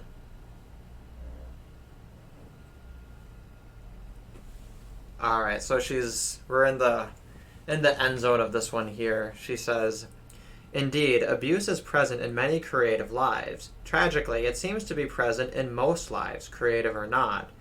But it is not the mere presence of abuse that signals creativity. It is the degree to which we are able to recognize and overcome its paralyzing effects that frees us to make and do." Iron John bears careful reading. The ways in which Bly plays with reality, the ways he skims the surface of certain truths, twisting them slightly so that the road to discovery is blocked, are both what is so seductive and so threatening about his ideas. For, whatever his rhetoric to the contrary, what Bly really advocates is a world where women are paper-thin pieces of landscape, and where men are strong and hairy and unthreatened, and where the following story is appreciated by all. The king said, "I am in debt to you. Whatever I have in my power that would please you, I will give." Well, the young man said, "I'd suggest that you give me your daughter as my wife." Then the king's daughter laughed and said, "I like the way he doesn't beat around the bush." And so she walked over and kissed him. This is the story with which Bly ends his book. The message is clear. Men will be okay if women will just stop being so strong. Women will be okay as long as men are okay. Do we need further proof of where such theories lead? I would suggest to Margaret Randall that, yeah, we do. We do need proof. Because her implication here is, of course, this leads to the oppression of women. And I would suggest that... I wasn't even sure really about that. I know it would be really incongruous in this context and make no sense, but usually it's one of those things that's become a cliche. The phrase, "we all know where this would lead to, ... is usually meant to implicate, or to invoke the Holocaust or some shit. So, I don't know. That's really funny. I'm just imagining this scene beginning where the king gives the man his daughter, and then like it just cuts to the Holocaust. Yeah. It's like the moral anti-nexus of the modern age, like all roads just lead to the Holocaust. Adorno. Yeah, you can't be no poetry without the Holocaust or something goofy, but to bring up race again, it's like, well, it's sad that in World War II, ask people, how many Americans died? They don't know, but certainly how many Jews died? I guess 6 million, right? So unfortunately, it's a magical number and a magical group of people that seem to be isolated from, I don't know, but it's whatever. I guess that was popular during the 90s, but now it's kind of been beaten to a dead horse to the current time and moment, so it's almost like a joke in itself. You mean the Holocaust obsession? Or... Yeah, the Holocaust. Like, I feel like that was really huge during the Kuwait War, probably because to protect Israel or something. But that was because... And then 9/11, I think they kind of shut up, and then Norman Finkelstein and things like that.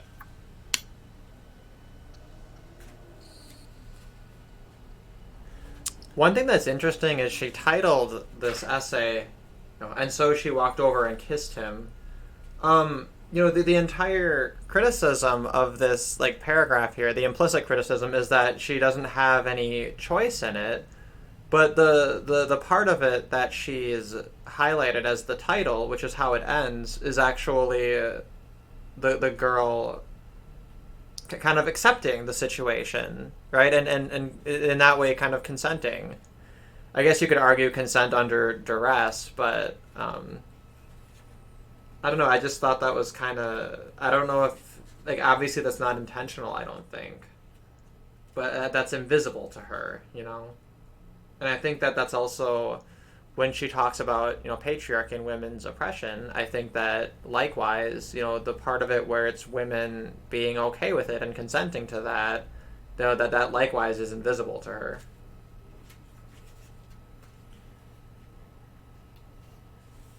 But yeah, I guess overall, I think that this essay probably doesn't it doesn't stand alone very well. I don't think.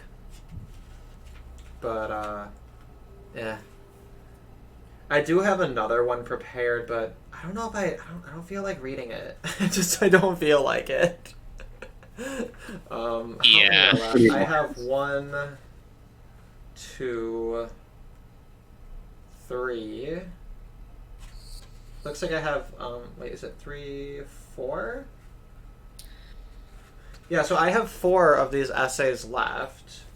And if I want to finish this stupid book before ICMI, that gives me 1, 2, 3. And I'll have 3 or 4 more streams of this. So it looks like I'm about exactly on track to finish the book, even if I don't read the next one. So I think we can just hang out for a little bit. I mean, we don't need to read more of this crap. I think these streams go better when I don't try to force like 20 frickin' pages of this awful book onto people. Well, it's an interesting read.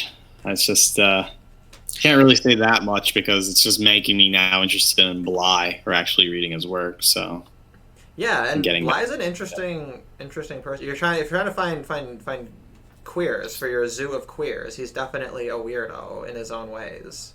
Yeah, that's actually one thing that's refreshing is like typically when people say queer, they just mean it as an umbrella term for anything gay. And I remember when you had made a video about it, I was like, wait, is he actually talking about gays? Like, no, he's just talking about weirdos. And I thought that was very refreshing because the term queer... original tension. Like if you actually look into queer studies, the etymology of the word queer was a weirdo.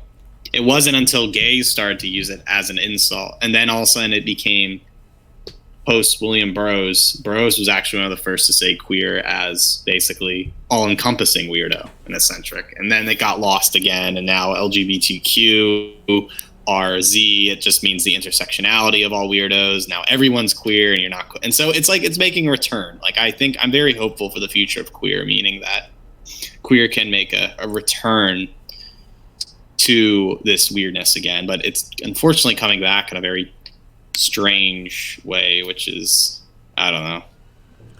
I think that there's a problem with like gayness, that there's a little bit of a one-dropness to it, where once the gay touches anything, that really becomes a really important defining aspect of it.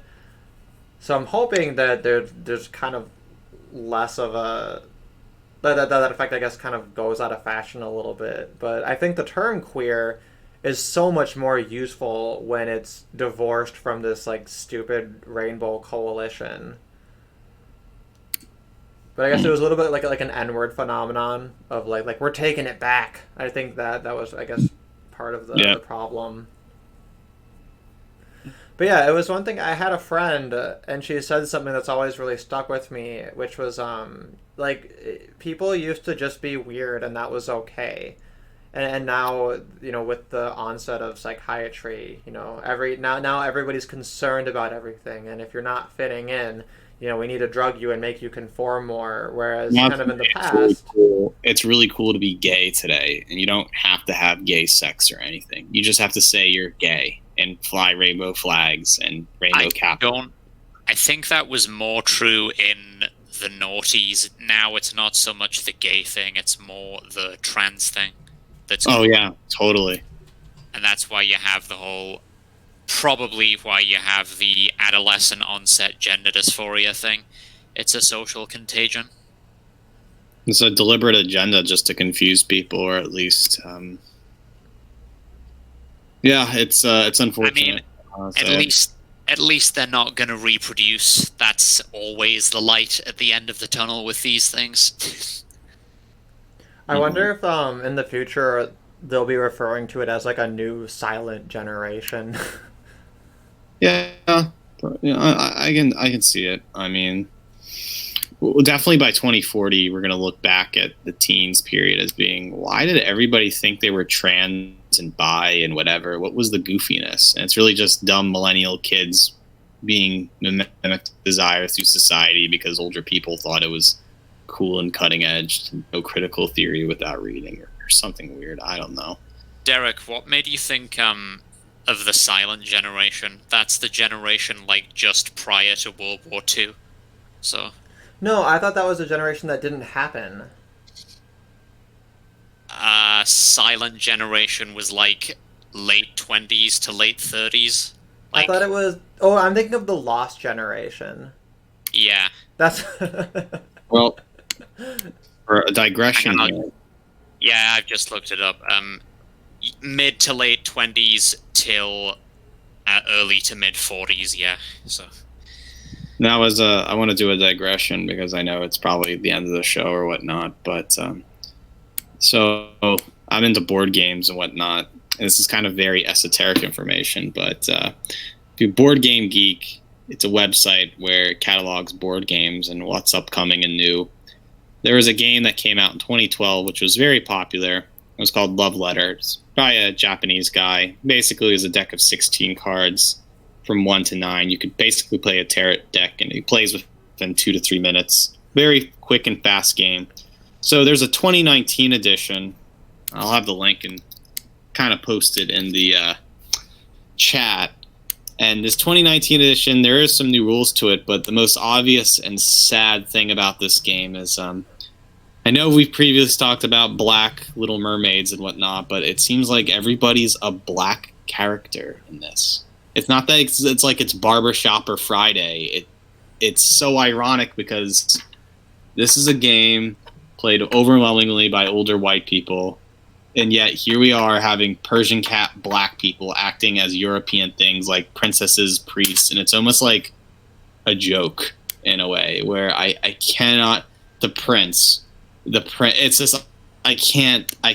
It's a little too much where it's like this is not even Afrocentric.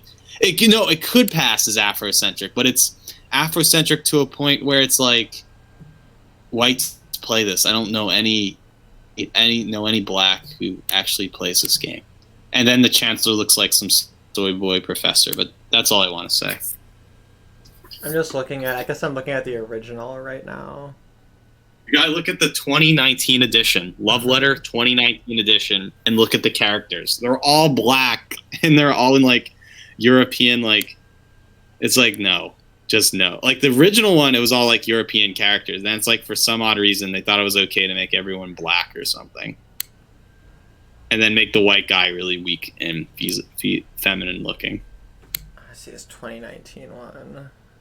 This 2019 edition of Love Letter features new art by Citadel's artist Andrew Bosley, so you can blame him. So I don't know why Andrew Bosley, a typically non-black person, thought it was okay to make a non-white edition of a game nobody gives a shit about on the art of the cards. But anyway, that's just something I decided to point out. I'm just saying the pauseness is real. It even happens in board and card games. Ugh. I'm just looking at it now. I need to get more into some games. Love Letter is a great game. What I need is games that I can play with like 4-year-olds. Yeah, I think there's a Chinese letter of Love Letter Chinese edition. I'm gonna look that up right now. Well, preferably like in English, but just like extremely simple. Yeah, it's Love Letter First Edition. Just get that. Like it's a very quick game. Plays under 2 minutes. Everyone has a card. On your turn, you draw a card. You play a card. If you're out, you're out. If all the cards of the 16 cards of the deck run, whoever's the highest number wins. That's pretty much it. And then all the cards do something, 1 through 9. If you have the princess, If it's discarded, you lose. The guard, it's like Guess Who. You have to guess which number. Very quick game. Yeah, like one thing I always play is like a version of Uno where all of the cards are like phonics sounds. But Uno sucks in some ways. Like whose brilliant fucking idea was it to make a wild card that's also a draw four? Like how that's so insanely unbalanced. Like Well, Uno is actually just a commercialized version of Crazy Eights. That's it. It's oh, that's a good point. Yeah.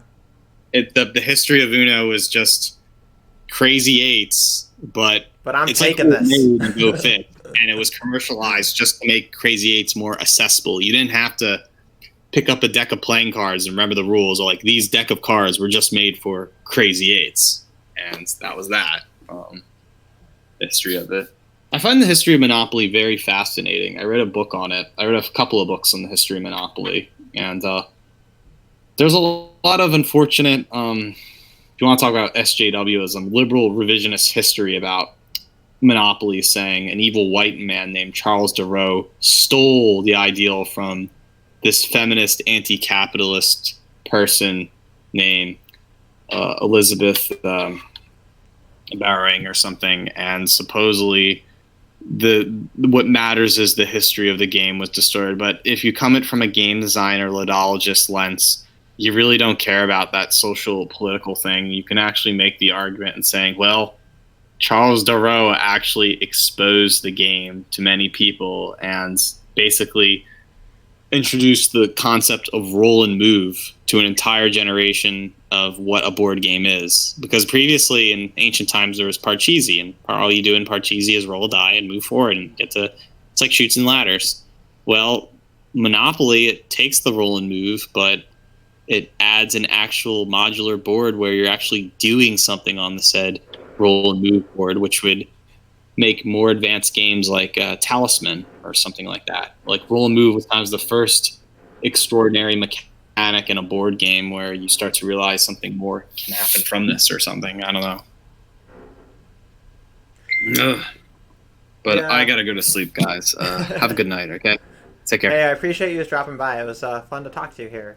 And have a All good right. one. I'll talk to you later, guys. All right. Have a good night. Night. I probably have to head off as well. Yeah, well, we are nearing about the 2 hour mark here, and we've accomplished the mission. Great. And I'm glad I had a chance to talk to Pilleater because we'd had been talking about having some kind of stream for a long time. Yeah, he's always interesting. Now I'm very distracted at looking up different board games and things. Yeah. It's something that I've really neglected, but I don't really have anyone to play games with locally. I remember for a while I worked at a toy store and I was able to like borrow all the games and then I would just like twist my friends' arms into constantly learning new board games all the time, and they got really sick of me because there's this problem where like when you have the game and you've read the manual and you're trying to like learn a game with people as you go through, that like they get the sense that you're cheating because you'll like mention rules as they're relevant and stuff like that. Yeah. And it was awful because it was like we'd always go through the hard work of like learning a game and then never really play it to appreciate it. And a lot of these games are freaking long and complicated, like Betrayal on House on the Hill or whatever, and Pandemic. We kept fucking losing. We kept losing to the fucking Pandemic. That game's hard. Like we just fuck it up every time. The one time we thought we won and realized we had cheated on accident. Anyway, that was a good one. All right. Well, on that note, I'm going to go ahead and conclude the stream. And everybody in the chat, thank you for dropping by. And yeah, everybody keep it easy. See you later.